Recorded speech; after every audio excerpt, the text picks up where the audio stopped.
Good afternoon, everybody. Welcome back to webinar 25 in the Independent Gym series. Yeah, it's numbers keep mounting up, so we're flying along. Thank you for taking your time out of the day to join us. I think you're all in England, so you should be open or close to opening if you're a class-based facility. So yeah, thanks for taking your time out to join us. Newcomer, not a newcomer, guys, a bit of an old hat with these webinars. You've seen a few of them before. He's coming back with a bit of new content around 90-day recovery plans. So he's going to be talking about how to bring your new members back and new members as well, I believe. Is that right, Guy? Sounds good, yeah. Yeah, I thought so. So yeah, on that note, we're going to record this obviously as always, and we will do the questions at the end, the Q&A through the chat feature. So on that note, let's hand over to Guy and away we go. Brilliant, thanks so much, Darren. Yeah, good to be here talking to independents again. There's probably a little bit of carryover from the last one of these webinars I did, and some of you might have seen little bits of this from the 90-day recovery plan book or other content that I put out. But people always say it's great to see similar content again. Sometimes it goes in the second time or the third time, or there'll be a tip or a snippet that you take out of it, I hope. So yeah, my name's Guy Griffiths, my company is GG Fit, and what I'm passionate about is getting people to be healthier and fitter, not actually by running a club or by talking to the members, but by helping clubs with specifically member retention, getting members to stick around longer. But yeah, today I really want to talk through this 90-day recovery plan, which is something that I've put together and spoken about a little bit lately. The concept being, we want to help clubs to get back to their full membership level within 90 days. So over the course of 3 months, if you've lost a quarter of your members, we want to get that amount of members, say a 1,000 member club, we want to get 250 members back in through your doors, signed up for some kind of membership. So yeah, I'm going to whiz through probably half an hour, 40 minutes or so. But if you've got questions as we go, please drop them in the chat. There'll be a couple of bits where it would be nice for a bit of interaction as well. We'll see. I know Rob's good at that. And I'm going to take you through this as a slide deck, but basically embedded into my screen. So I'll disappear behind the slides from time to time. I'm going to run through a quick intro, set the scene. Then I'm going to really dive into these recovery campaigns and the way that we are helping clubs to recover, and that you can get your members either back or get new members in. And then a quick summary at the end with a very quick, not a pitch as such, but just so that this is what we do. This is how we can help if you need the help. But all the content is here for you to take away and do yourselves. Okay. So yeah, questions as we go. So as I said, main aim goal is really to help clubs grow their membership back to what their peak was pre-COVID. It's about regaining and retaining, but also getting new members in and getting new revenue streams. So this is a little bit from, I think, carried forward from the last webinar. This is the old kind of classic club with 1,000 members in it. Probably around half of them are active, or just over half are active, and a quarter of them would have been dormant. And some would have been in a recovery phase, which is what we call people who've been in maybe in the last couple of months, but not in the last 30 days. Those are the ones we normally work quite hard at, making sure new members go through their new member journey and make the right amount of visits.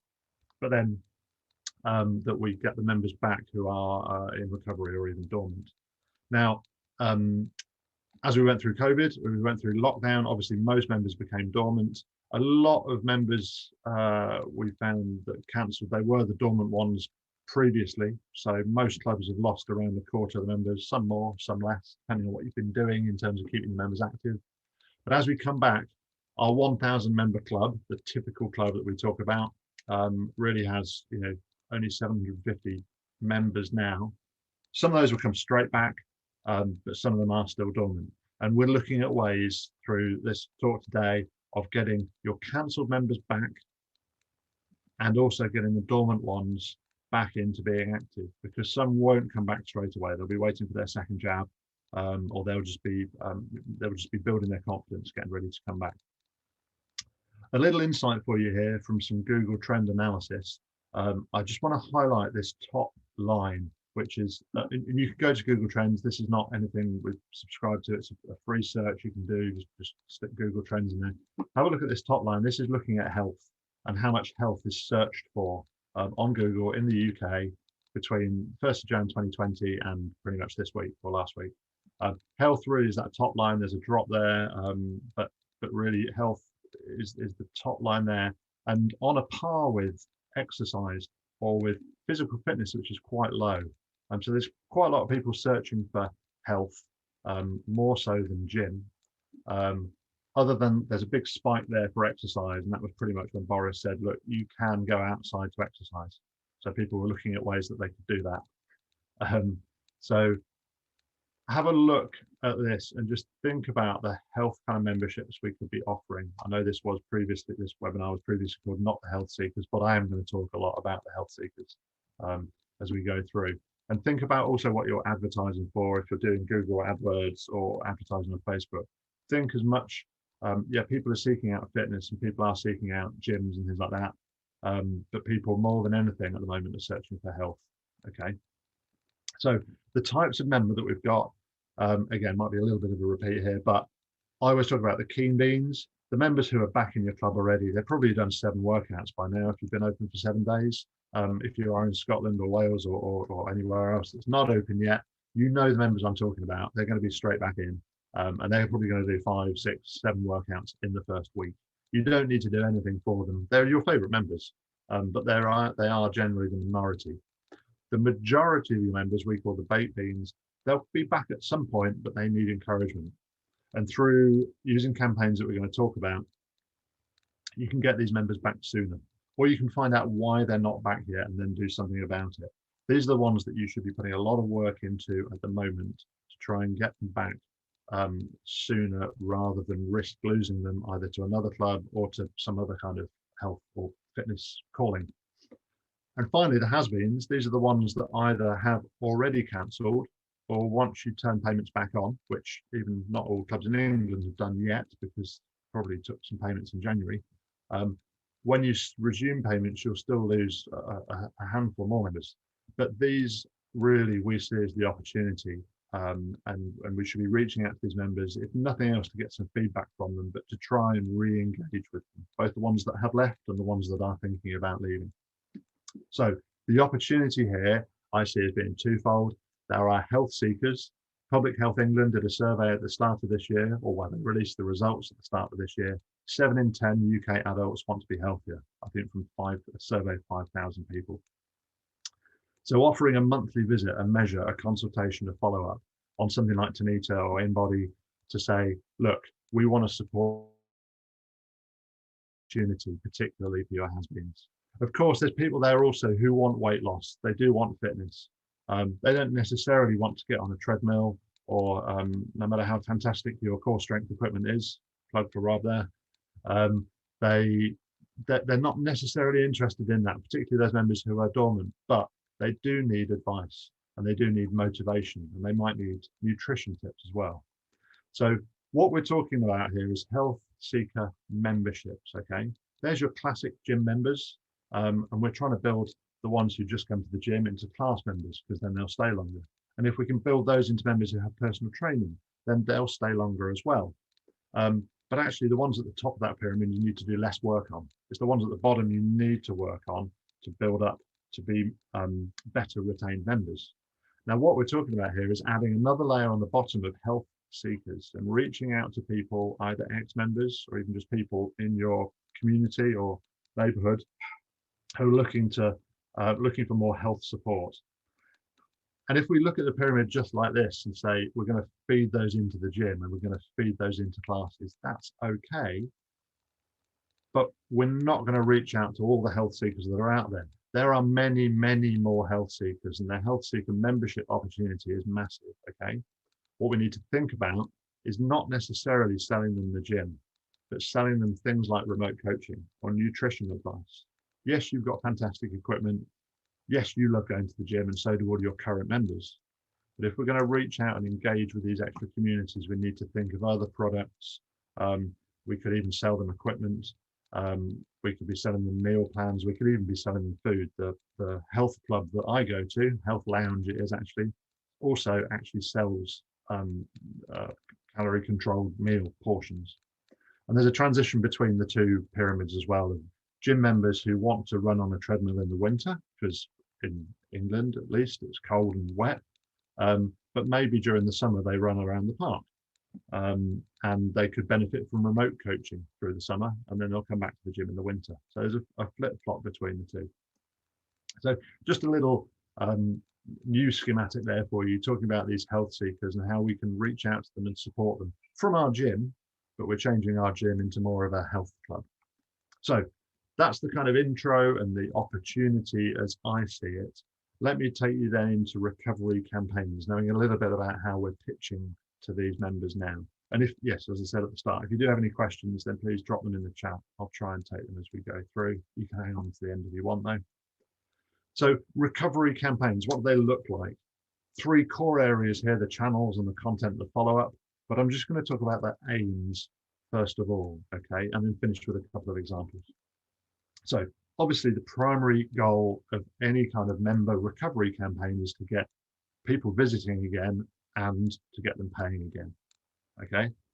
So that's our primary focus. That's why we're going to send these campaigns out there. However, there are secondary goals that you need to think about. If someone hasn't returned yet and they're not going to start paying again, let's find out when they think they will. If they are waiting for their second vaccine, which is going to be in July, then that's when they're going to return. Great, that's good information that we can use going forward for the next campaign. What are their needs in the meantime? How are they doing? Can you help? And also, if you're sending campaigns out there, which channels are working and what are you actually offering on these campaigns? Is it no joining fee? Is it first month free? Or are there better offers that you can do?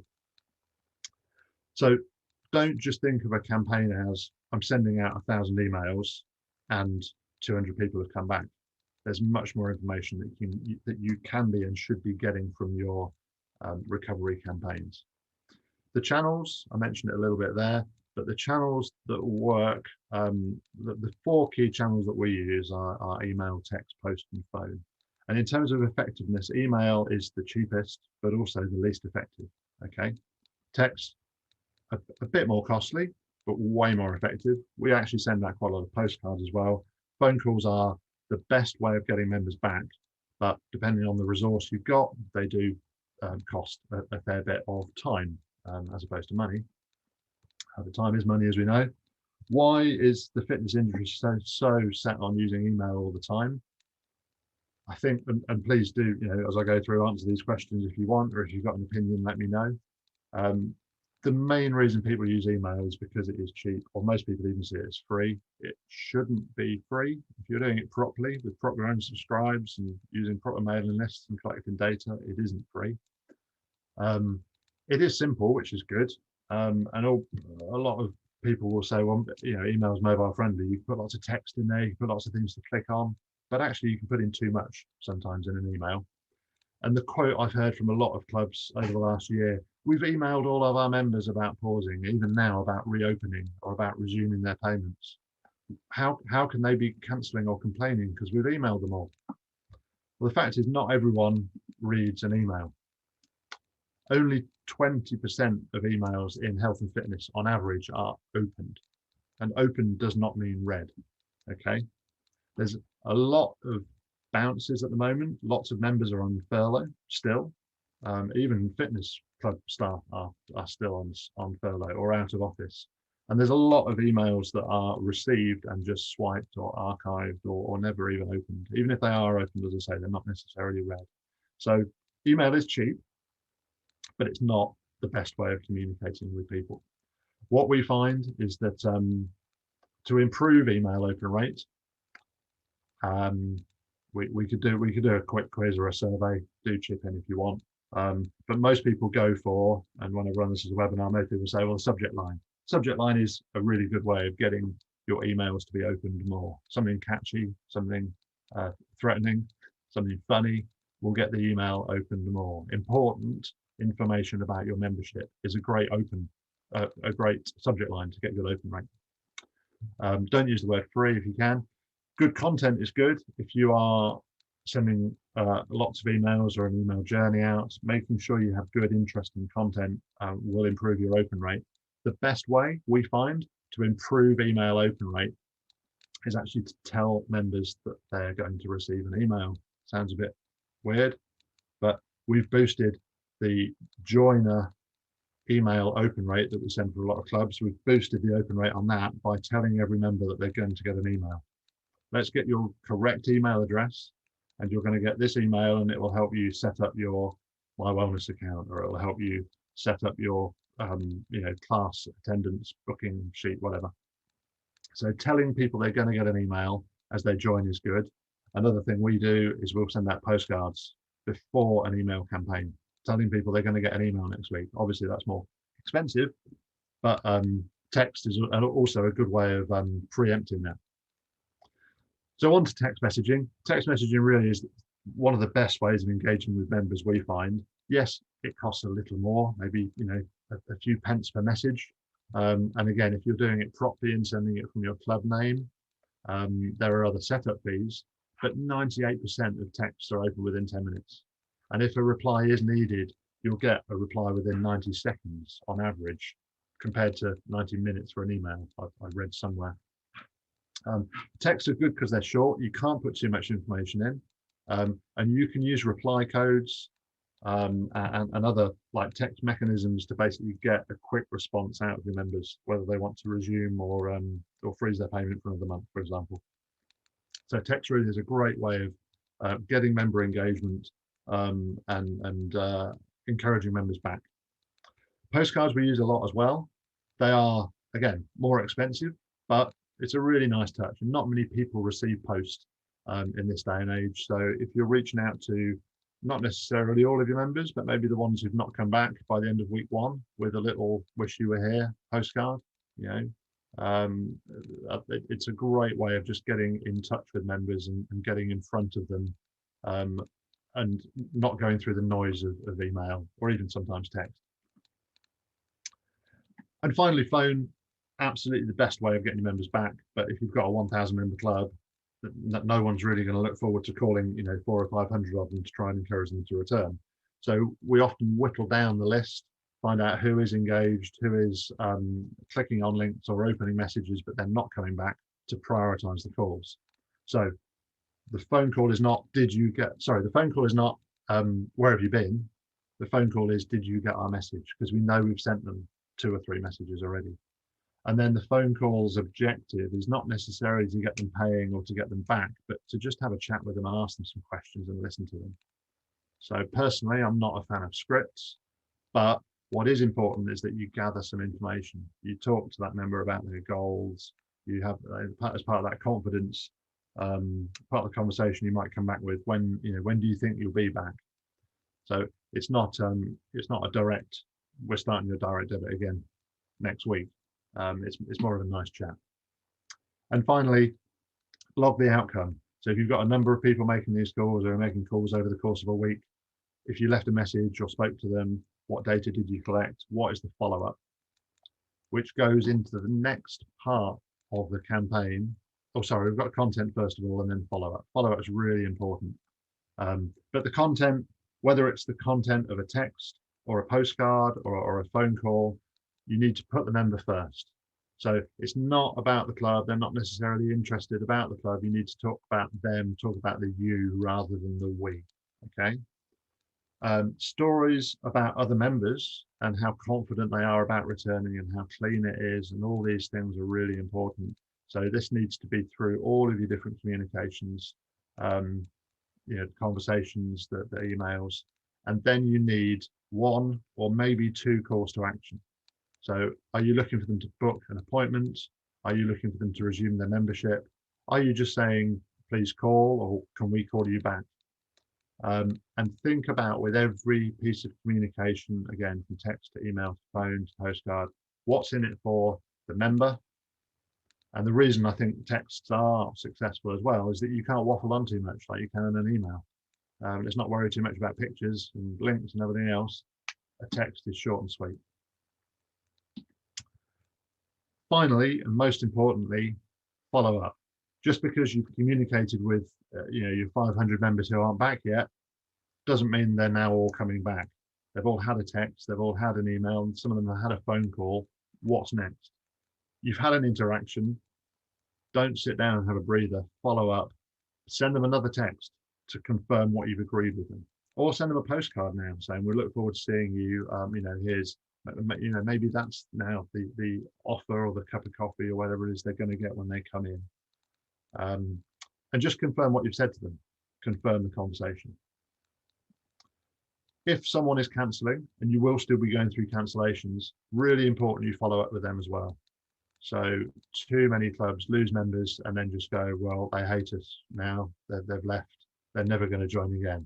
If you don't communicate with them, chances are they won't. But if you send them a thank you and just leave the door ajar, there is a chance that they will come back or change their mind. Give them a 60-day cooling off, just like you do when you sign them up in the first place. So if someone leaves, sorry to see you go, thanks for your business. By the way, if you change your mind in the next 30 days, you know, you're welcome. Of course, you'd welcome them back anyway, but why not put it in writing? So just a little bit there about channels and content and follow-up. Here's a couple of examples of campaigns that were run. Sending out an email it's still a way to re-engage members, but if you send 500 emails, you're not going to get 500 opens, 500 clicks, and 500 people rejoining or returning. It'll be more like maybe 100, maybe 200 opens if you've got a good subject line. So then probably 50 to 100 clicks on a very good day. So what else happens on an email campaign? If you're running it properly, well, you need to look at the no opens and you need to look at the bounces. The bounces are the people that are out of office or they're not even at that office anymore. So what do we do with them? There's probably only one thing we can do. We can call them. We could text them. We can send them postcards depending on data. But the very simple campaign here, we call them. The no opens, we hit resend. Not a week later, but I would say a day later or 2 days later at the most, with a slightly tailored, slightly different message. And you'll get a few more people to open and to click and to come back. But after that, probably there's going to be another bunch of bounces and not necessarily bounces, but there'll be people who don't open. So we're calling them and we're getting feedback from them. And it's about prioritizing the people, the members, based on what they've done. Because the start of that, I think a lot of people send campaigns, they send a message, and that's it, the campaign's finished. There needs to be more to it. You need to look at the data and find out more information. And ultimately, what are the next steps? It's going to be to call your members. The next step up we'd look at is a text, and that this is the favored route of getting members back and also re-engaging with ex-members. So sending the first message out as a text and asking them to resume or freeze. You'll get a bunch of members who text back immediately saying resume, resume, resume. You'll get a handful who say I want to freeze for another month. That's also fine. They're still engaged with your brand. The ones that don't reply, we can resend that text the next day. So people who haven't replied resume or haven't replied freeze, we just do a resend next day, maybe slightly different time, and get a bunch more people either resuming or freezing, if that's the option that we put in this kind of autoresponder. But you can do anything with these. After that, we would then email the remaining members. So we probably get from 500, we'll probably get response from 300 or 400, and then you're only actually sending out 100 emails, which some will bounce, some will be opened. So we're into that same kind of cycle as before, which will lead to calls, which will lead to feedback, as well as members who are rejoining. So that's just an example with a text message in there. The third one is a similar thing, but sending out a postcard first saying, if you're not back by next Monday, we're going to be texting you and asking you what you're up to. And you can over communicate, but personally, I don't believe at the moment you can. If members are leaving because they are members and you're communicating with them a lot, it's unlikely, to be honest. 1 or 2 will cancel, but you're better off to know who they are now, and to have them cancel now on their terms and try and rejoin them again in the future. A couple of messages here. These are text messages that we send out, obviously not from GG Fit Club, but just showing you the kind of thing that we would send. Either the first one on the left is just a hit reply, call us, or click this URL to let us know what you're up to, just a short survey. Then the second one is more of this reply freeze to extend for another month. For £1, for £5 on this one. So we're actually saying free freeze ends. If you want to carry on freeze because you can't come back, that's fine. But obviously it depends what other membership options you've got. We're sending out a lot of messages now on these health seeker memberships to say, come in, you're an ex-member, come in for a health check. come in for a measurement, because you are of this age group and you left in the last 6 months or whatever, we would like you to come in for a health check on these Tanita scales. Cost £25, but actually because it's you, we're covering the cost of that, or it's funded or something like that. So that's a great hook to get ex-members or even recovery members back into the club for a visit. Not necessarily to sign them up for a membership, but certainly to book them in for another appointment next month. So that was my rattle through recovery campaigns. Just in terms of a quick summary, if you're not messaging your members, you really need to, whether you're here in England and open already, or if you're up in Scotland, you need to reach out, and you're not open yet, start reaching out now to all your dormant members, but also your ex-members. Go through your old lead list as well. If you're looking at health seeker memberships, then have some kind of offers there that are not just about no joining fee or first month free or even 11th month free.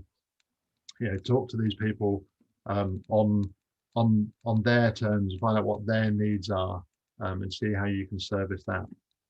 So I would say talk primarily about health, particularly to your ex-members, and how you can support their health, and talk about fitness as well.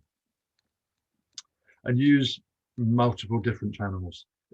Email is fine, but you just won't get the same engagement that you get with text messaging, or with a combination of all these. And in terms of combos, I did say at the start, just a super quick, it's not even a pitch really, but just to let you know the kind of things that we are running as campaigns. The middle one there is the kind of the favorite, because we combine text and email communications to get as many members back as possible with autoresponders, and for 500 members for less than a pound a member a month. That's the way we're looking to get as many members back as possible over the next 3 months, and to get clubs back up to full capacity. And that's not just necessarily full capacity in a new post-COVID world where capacities are reduced. We want to get a 500 member club or a 1,000 member club back up to 1,000 members, but with some members on these kind of health seeker memberships that are visiting every month and getting loads of value from the club and getting loads of upsell, but aren't necessarily using the equipment, which is a bit of a got to twist your mind around it for some clubs. So that's my how to activate the 90-day recovery plan. If you've not got the book already, then download it. We'll send a link out or put a link below or above the video, wherever this is appearing. I'll pause there and take a breath and see if there are any questions. I wouldn't be surprised if Rob's got one. Thanks very much, Guy. I've had one question come through direct, so I'll answer that. Ask that in a second. So yeah, thanks for hosting that. It's always interesting to hear the sort of the tactics to use and a few more insights, but it's good to angle as well at this new health seeker market, which I think is going to be huge. It's always been the question is how do we get more people, members of gyms, and getting over that 15% sort of rate, I suppose, which is so that's going to be an interesting time. I had to see people adopting some of these sort of approaches. Yeah, I think for me it is the way that we get beyond. I don't think we will get beyond 15% of people visiting a gym in a traditional, I want to come in and pick up heavy stuff and run on a treadmill.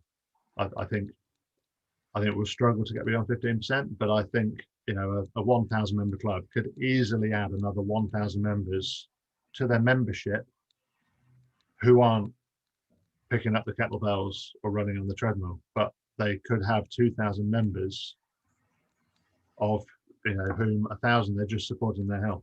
They're just popping in for a health check every month, and particularly, I mean, with the Public Health England survey stats there, but it's men and women who just want to know what their health status is, and they don't want to go or can't go to the GP or daren't go to the GP, just can't book an appointment, and don't want to bother their GP. They just want to know that they're all right and what could they do to improve. So the measure's one thing, but the actual consultation and the sit down with a fitness professional talking about nutrition, or talking about go away and drink more water, and come back next month, and we'll see what difference that's made.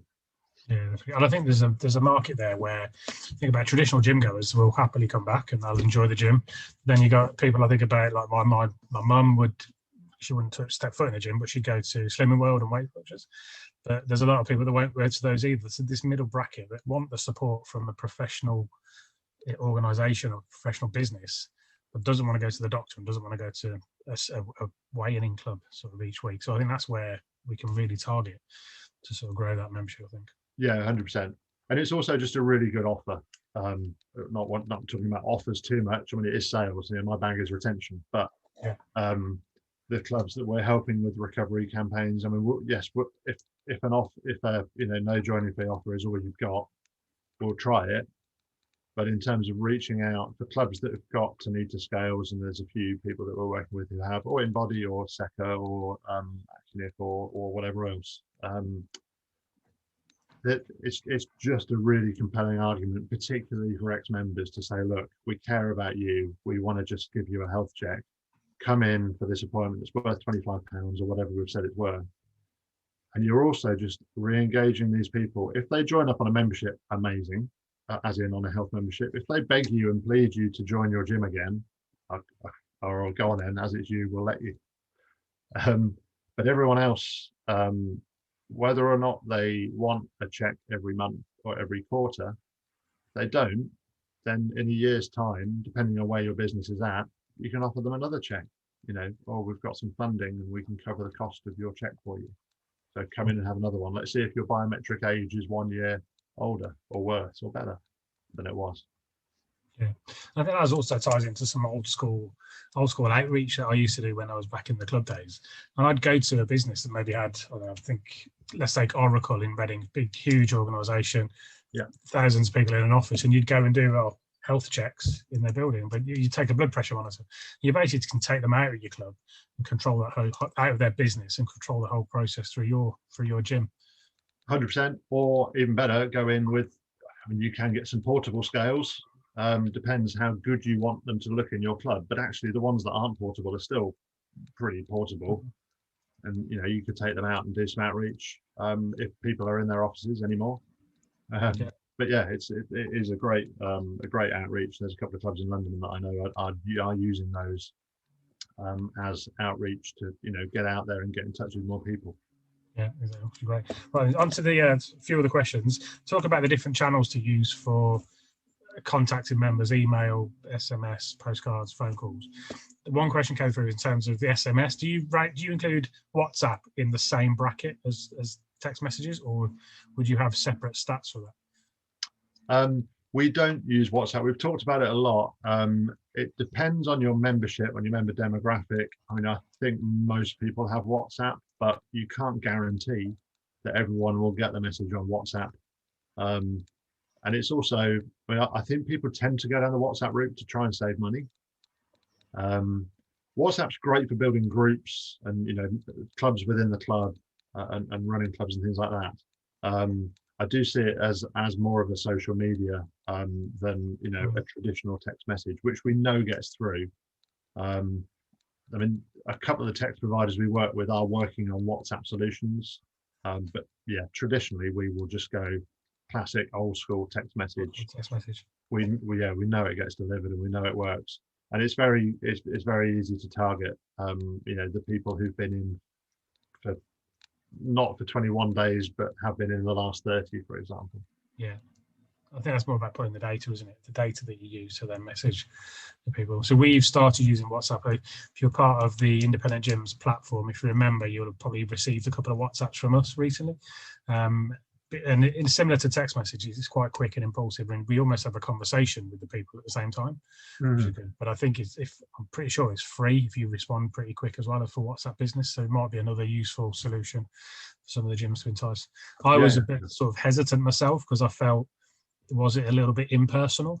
But when gyms are a community, and the independent gyms, particularly where the owners will know all their members or most of their members, there's a personal touch to the text messages and the WhatsApps that are coming through. It's not like BT are saying, upgrade your broadband. It's like it's part of the community that you're already in. So definitely Absolutely, if you use them right. And I think most gyms use text messaging for prospecting and for leads. I know they do, because we actually ran a little test when I ran this as another webinar. Everyone who's registered got a text in the first 10 minutes.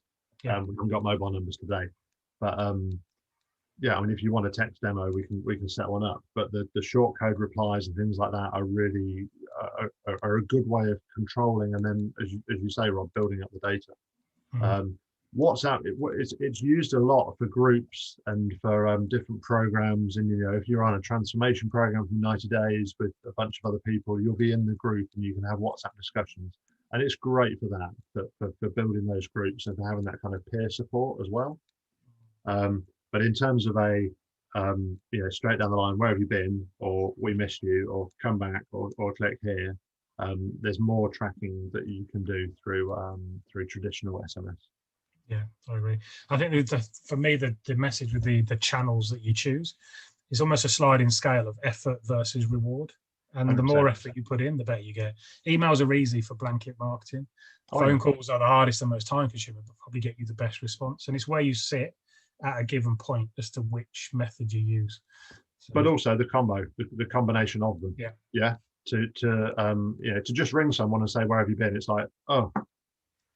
Whereas if you've texted them, I mean, we'll always recommend text first, follow up with an email, follow up with another text maybe, but then an email.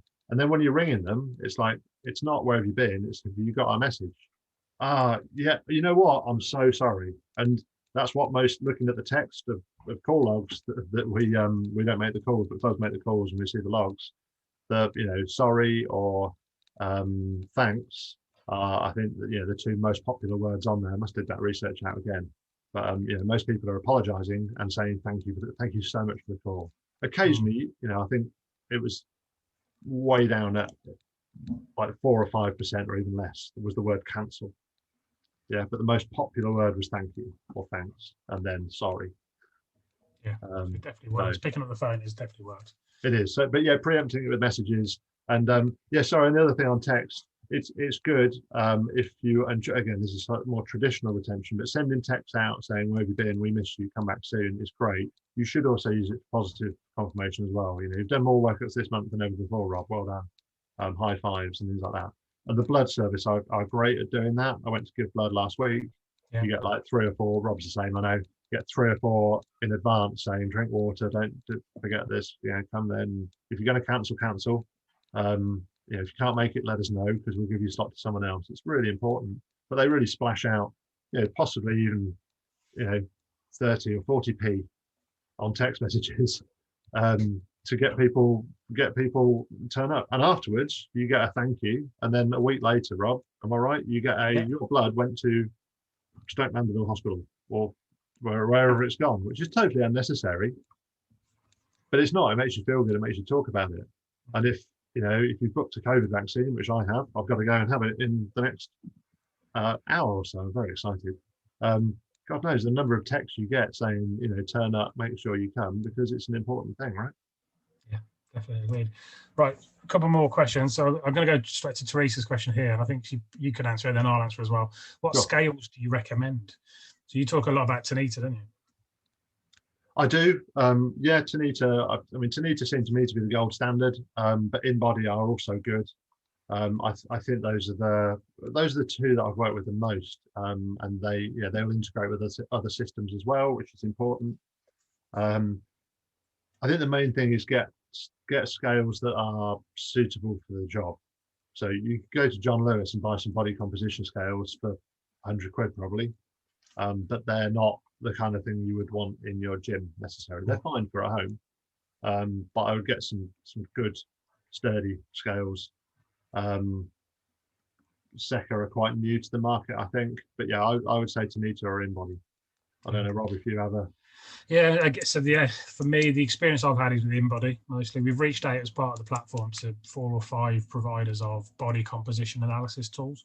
InBody are a partner of ours. They're offering discounts as well. So Teresa, I think you're a member on the site. So if you log into Independent Gyms, you can have a look at InBody and they give a discount and a free service, I believe. So it's worth checking them out. I know they do a mobile unit as well, because from the conference that we did in December 2019, and Rob Thurston presented at the conference, he brought a unit with him which came in a small little suitcase kind of setup. So that would be good if you are going mobile, or if you just want to use it in the club as well. But there's quite a few out there that you could jump on and have a try of. So, yeah, very good. Right then, one last question came through from Darren. It's more about on-demand services. What would you say to people who have switched to on-demand at home in place of coming back to the gym? Is there any data yet that suggests what they miss about the gym that we can use to entice them back? Yeah, good question. That's where it's, isn't it? I don't think there'll be any data yet, because it's quite new. I would say, flip an answer, I would say $9.99 a month, please. I mean, if people are on demand at home services and not paying you for them, yeah, find out what services they are. The other thing, I mean, I kind of alluded to it a little bit. If you're not offering a Health Seeker membership or something like that as an entice them back in, or if you want a second call to action, a super quick, simple survey. That if you want a link, I can send you a link to a template that we use, but it's like 2 or 3 questions. You know, what are you up to now? Just a general, how are you doing? You know, where are you getting your fitness or your health now? And finding out what those are, and then maybe reaching out and actually speaking to some of those people about what they're doing and having conversations. But I'm just thinking that I've looked at a few surveys in the last week. There were a couple that I might try and dig out again, and I can send over to you, Wes, or we can put in the comments. But there was some feedback on people saying, I think it was one I was reading today from Explorer, saying everyone's coming back to the gym, which is great. You know, the positivity is really good. Let's be optimistic about it. But the fact is that, yeah, there are people out there who aren't coming back and are happy training at home. I think it's about finding out if there's anything that they do need, anything you can do for them, rather than saying, don't train at home, you're going to get injured, or it's not as good, because it might not be about the quality of the training. It might be about the fact that they can use their own shampoo, or, you know, roll out of bed into Pilates, or roll back into bed after yoga. So, you know, people have clearly found other ways to work out. What we need to now do is find out new ways of supporting them on either showing them the results they're getting from their workouts, which, you know, they'll still be getting results, and helping them with it. Yeah, if I'd said 10 years ago Tesco's are going to be selling mobile phones, not just mobile phones, but mobile phone contracts, and you'd be like, no, never going to happen. They're doing very well at it. So, you know, why can't gyms sell health insurance, for example? That they can, and they are. You know, you've got lots of healthy people in your club. Why not show them how healthy they are, and then, you know, help them more with their health? I could go on. Yeah, definitely. Well, cheers for that question, Wes. Right, so that's all the questions through there. I think, unless you've got anything else, Guy, I think there's just sort of 3 quick statements. So you're doing a benchmark report at the moment with UK Active. I don't know if you wanted to touch on that, or how we can feed that back into. Yeah, so yeah, there's been a benchmark report we've looked at specifically for the independents with UK Active and Data Hub. We've got over 600 clubs that we've analysed and looked at over the back part of 2020, so the last 6 months of 2020. I mean, generally, independents have performed pretty well compared with the rest of the sector, and seems to be recovering better. So I'm really pleased with you know, what we found from that. It'll be out the next week or 2. You'll be able to register for it with UK Active, and there'll be a webinar on that. Either I can't remember now if it's last week in April or first week in May, but we'll certainly publicise it in the group. But it's really, the main thing for me is that it's supporting independents, and it's showing some insights as to how they have performed, and we hope that there'll be more iterations of it going forwards. Perfect, that's great. So then for me then, just another webinar that we've got on Wednesday. I'm going to use a bit of a plug here. A company called OneCon Communications. Essentially, they're going to help you save money on your rates and your community and your phone bills and all that sort of stuff. So it's worth jumping on there. And then the last one, which is quite far away, we've booked our conference on the 7th of July in Solihull. So if you're, we'll confirm more details on that. Stick the date in your diary if you haven't already, and we'll all come together. We'll have 100 tickets for gym owners to come together in in one room and just have a great day, which we did back in December. So yeah, that's it from me. Guys, thank you for jumping on. Thank you for taking your time out of your day to join us. Guy, thank you for hosting for us. Not at all. Thanks for the opportunity, Rob. Any questions, drop me a line. I look forward to seeing you in July as well, hopefully. Excellent. Guys, we'll see you soon. Thank you. Cheers.